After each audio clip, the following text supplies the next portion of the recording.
દક્ષિણ સૌરાષ્ટ્રના ભાગોમાં વરસાદ થવાની શક્યતા રહેશે. દક્ષિણ ગુજરાતના ભાગોમાં વરસાદ થવાની શક્યતા રહેશે. હળવાથી કઈ ભારે વરસાદી ઝાપટા પડી શકવાની શક્યતા રહેશે. વડોદરાના ભાગો, આણંદના ભાગો, આ ઉપરાંત મહીસાગરના ભાગો અને પંચમહાલના ભાગોમાં ભારેથી અતિભારે વરસાદ થવાની શક્યતા રહેશે. ગુજરાતમાં વરસાદની પરિસ્થિતિ કેવી રહેશે તે અંગે આજે વાત કરીશું અને જાણીશું કે કયા પ્રકારે વરસાદ છે તે આગામી સમયમાં જોવા મળશે. એક તરફ જળબંબાકારની પરિસ્થિતિ બીજા રાજ્યોની અંદર જોવા મળી રહી છે, પરંતુ અમદાવાદમાં હજી સુધી વરસાદ નથી આવી રહ્યો. અંબાલાલ કાકા છે, આપણે તેમની સાથે વાત કરીશું કે આ વખતે વરસાદ કેવો જોવા મળશે અને સાથે વાત કરીએ તો વરસાદ જે છે તે ક્યારે આવશે. અંબાલાલ કાકા, જે રીતે વરસાદ ખેંચાયો છે, હજી સુધી વરસાદ જોવા નથી મળ્યો, શું કહેશો આ વખતે વરસાદ કેવો રહેશે? હજુ જુલાઈ માસમાં ભારે વરસાદ થવાની શક્યતા છે. કેટલાક ભાગમાં અતિભારે વરસાદ થવાની શક્યતા છે.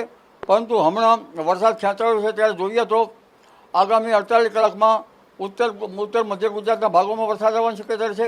ખાસ કરીને મધ્ય ગુજરાતના ભાગોમાં વરસાદ આવવાની શક્યતા રહેશે. આ ઉપરાંત દક્ષિણ સૌરાષ્ટ્રના ભાગોમાં વરસાદ આવવાની શક્યતા છે. દક્ષિણ ગુજરાતના ભાગોમાં વરસાદ આવવાની શક્યતા રહેશે. એટલે હમણાં આગામી 48 કલાકમાં વરસાદ આવવાની શક્યતા રહેશે. અને અમદાવાદ, ગાંધીનગરમાં પણ છાંટા પડવાની શક્યતા રહેશે. એટલે આગામી 48 કલાકમાં મધ્ય ગુજરાત સહિત વડોદરા, મહીસાગર, આણંદ, આ ઉપરાંત પંચમહાલ તેમજ અમદાવાદ, ગાંધીનગરમાં હવામાન પલટાઈ શકે છે. જો કે મધ્ય ગુજરાતના કેટલાક ભાગમાં હળવાથી કંઈ ભારે વરસાદી ઝાપટા પડી શકવાની શક્યતા રહેશે. અચ્છા, ખાસ વાત કરીએ અમદાવાદની અને ગાંધીનગરની, જેમ જણાવ્યું કે જળબંબાકાર જેવી પરિસ્થિતિ જોવા મળશે. ગત વર્ષ કરતાં વરસાદની ઘટ છે ખરી આ વખતે? અરે મોટી ઘટ છે. ગત વર્ષ કરતાં મોટી ઘટ છે આ વખતે. છેલ્લા થોડાક વર્ષોના જૂન મહિના ચોમાસા કરતાં પણ મોટી ઘટ છે. એટલે આ વર્ષે ઘટ મોટી છે. જુલાઈમાં કંઈક ઘટ ઓછી થઈ શકે તેમ છે. આમ છતાં સરભર થવાની શક્યતા તો કે ઓછી છે, કારણ કે અલનીનોની ધાસ્તી છે. પરંતુ હવે બીજી ત્રીજી જુલાઈએ બંગાળ સાગરમાં એક સિસ્ટમ બનવાની શક્યતા રહે છે. જે સિસ્ટમના લીધે મધ્ય ગુજરાતના ભાગો, વડોદરાના ભાગો, આણંદના ભાગો, આ ઉપરાંત મહીસાગરના ભાગો અને પંચમહાલના ભાગોમાં ભારેથી અતિભારે વરસાદ થવાની શક્યતા રહે છે. લગભગ તારીખ 12 સુધીનું એક્યુમ્યુલેટેડ ગણીએ તો 5 થી 6 જેવો વરસાદ થવાની શક્યતા, કુલ વરસાદ થવાની શક્યતા રહે છે. અને કેટલાક ભાગો જળબંબાકાર બની જવાની શક્યતા રહેશે. આ ઉપરાંત ઉત્તર ગુજરાતના ભાગોમાં પણ વરસાદ થવાની શક્યતા રહે. સાબરકાંઠાના ભાગોમાં પણ વરસાદ થવાની શક્યતા રહેશે. અને લગભગ અરવલ્લીના ભાગોમાં પણ વરસાદ થવાની શક્યતા રહેશે. દક્ષિણ ગુજરાતના ભાગોમાં ભારેથી અતિભારે વરસાદ થતાં પૂરનો પ્રકોપ વધી શકે છે. આ ઉપરાંત સૌરાષ્ટ્રના ઘણા ભાગોમાં વરસાદ થવાની શક્યતા રહેશે. પશ્ચિમ સૌરાષ્ટ્ર, જામનગર વગેરે ભાગોમાં હળવો કે કંઈક અંશે થોડોક વધુ વરસાદ થવાની શક્યતા રહે છે. પરંતુ દક્ષિણ સૌરાષ્ટ્રમાં, ભાવનગરમાં કેટલાક ભાગમાં ભારે વરસાદ થવાની શક્યતા રહે છે. વરસાદમાં ભિન્ન દિવસો અંગે આપણે જોવા જઈએ તો અરબ સાગરમાં એક ટ્રફ તો સક્રિય છે, પરંતુ તારીખ 3 જુલાઈ સુધીમાં દક્ષિણ ગુજરાત, સૌરાષ્ટ્ર, પૂર્વ ગુજરાતમાં હળવાથી મધ્યમ તો ક્યાંક ભારે વરસાદ ઝાપટા પડી શકે છે. પરંતુ ઉલ્લેખનીય છે કે 4 થી 7 જુલાઈમાં ઉત્તર ગુજરાત, મધ્ય ગુજરાત, દક્ષિણ ગુજરાત, દક્ષિણ સૌરાષ્ટ્ર, ઉત્તર પૂર્વ મહીસાગરના ભાગો, મધ્ય ગુજરાતના ભાગો, ખેડાના ભાગો, અમદાવાદ, ગાંધીનગરના ભાગો, પશ્ચિમ સૌરાષ્ટ્રના ભાગો, પશ્ચિમ કચ્છના ભાગોમાં પણ વરસાદ થઈ શકે છે. જો કે કચ્છના કેટલાક ભાગોમાં હળવો તો ક્યાંક વધુ વરસાદ થઈ શકે છે. ખાસ કરીને કચ્છના ખાવડાના વિસ્તારમાં ઓછો વરસાદ થઈ શકવાની શક્યતા રહે છે. એટલે હવે તારીખ 4 થી 7 જુલાઈમાં ભારેથી અતિભારે વરસાદ કેટલાક ભાગમાં થવાની શક્યતા રહે છે. જો કે મધ્ય ગુજરાતના કેટલાક ભાગોમાં પણ જળબંબાકાર બની જવાની શક્યતા રહે છે. એટલે પૂરની સ્થિતિ ખાસ કરીને આહવા, વલસાડ, નવસારીના ભાગોમાં રહેવાની શક્યતા રહે છે.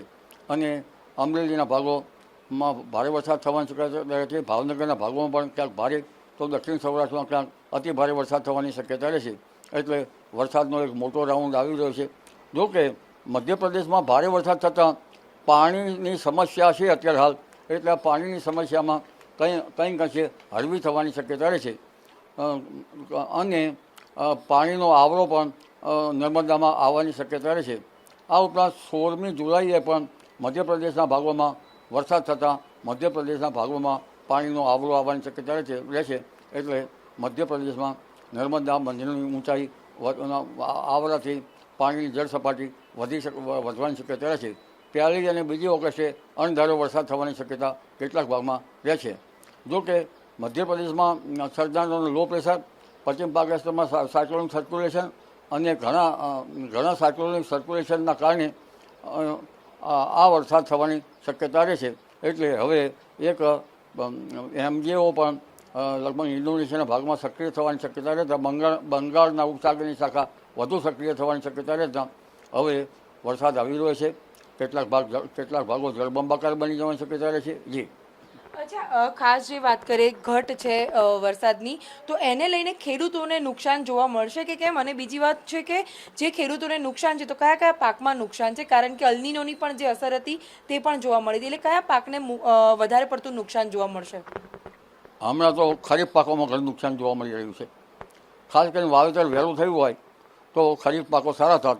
હવે પાછોતર વહેલી પાકની જાતોનું વાવેતર કરવું શક્ય બનશે એવું બનશે.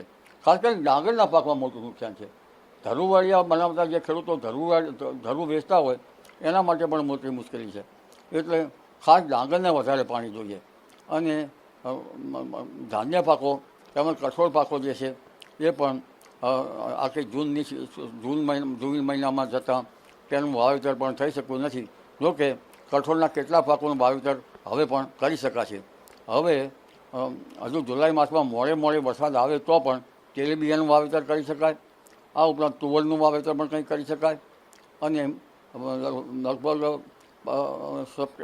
ઓગસ્ટ સપ્ટેમ્બર માસમાં આવતા તલનું વાવેતર પણ કરી શકાય.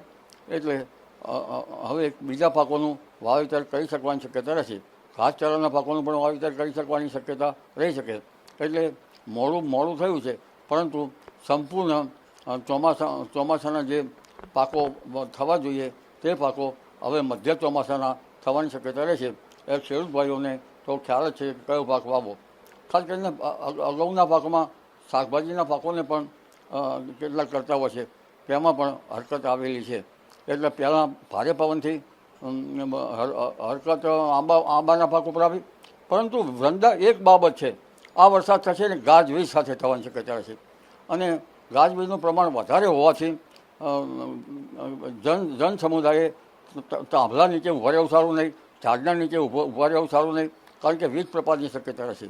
અને આ વરસાદ શરૂઆતનો વરસાદ ગાજવીજ સાથે થવાની શક્યતા રહેશે. જી અચ્છા, જે પૂરની પરિસ્થિતિ આપણે જણાવી કે પૂર જેવી પરિસ્થિતિ થશે, તો એ વખતે ખેડૂતોએ શું ધ્યાન રાખવું અને એનાથી કઈ કઈ અસરો જે છે તે જોવા મળશે? એટલે કે શું ધ્યાન રાખવું જો આવા પ્રકારનો વરસાદ આવે છે તો? લગભગ મધ્ય ગુજરાતના ભાગોમાં ભારે વરસાદ થવાની શક્યતા રહેશે. એટલે કેટલાક ભાગમાં ખેડૂત ભાઈઓએ પાણીના નિકાલની વ્યવસ્થા કરવી સારી રહે. ખાસ કરીને જ્યાં ભારે વરસાદ થાય ત્યાં પાક ખાતર ધોવાઈ ના જાય એટલા માટે પાણીના ઝાડમાંથી સરસર પાણી જતું રહેશે તેના વિરોધ દિશામાં ચાસ પાડવા યોગ્ય રહી શકે. પરંતુ ખાસ તો વધુ પડતો વરસાદ તો દક્ષિણ ગુજરાતમાં થવાનો છે. અને દક્ષિણ ગુજરાતમાં પૂરની સ્થિતિ રહેવાની શક્યતા છે. અને આમે સઘન ખેતી વિસ્તાર છે, એટલે ત્યાં તો ખેડૂત ભાઈઓ માટે પાણી ઓસરી જાય ત્યારે ત્યાં તો ખાસ કરીને સુગરકેન અને અન્ય પાકો થતા હોય છે. પરંતુ ત્યાં પાણીની સિંચાઈની વ્યવસ્થા છે. એટલે સિંચાઈની વ્યવસ્થામાં કદાચ ક્યાંક ડાંગરનો પાક થોડો ઘણો પણ થવામાં છે. જો જૂન માસમાં વરસાદ આવ્યો હોય તો મકાઈ, ધાન્ય પાક, બાજરી વગેરે પાકો સારા થઈ શકે હોત, પરંતુ હવે જુવાર વગેરે પાકો સારા થઈ શકશે. જી ચોક્કસથી. તો જે રીતે પૂરની પરિસ્થિતિ છે કે વરસાદ આ વખતે ગાજવીજ સાથે આવશે, ભલે મોડો આવશે પરંતુ ગાજવીજ સાથે આવશે, તો ચોક્કસથી લોકોએ ધ્યાન રાખવાની જરૂર છે કે વીજળીના કડાકા જો થાય તો ઝાડની નીચે કે કોઈ પણ પતરાની નીચે ઊભું ન રહેવું, જેથી કરીને કોઈ પણ પ્રકારનું નુકસાન ન થાય. અને જે પ્રમાણે ગાજવીજ સાથે વરસાદ આવશે તો ભલે મોડો પણ વરસાદ જે છે તે પૂરજોશમાં આવશે. કેમેરા પર્સન હેમંત રાઠોડ સાથે વૃંદા રાવલ, TV 13 ડિજિટલ, ગાંધીનગર.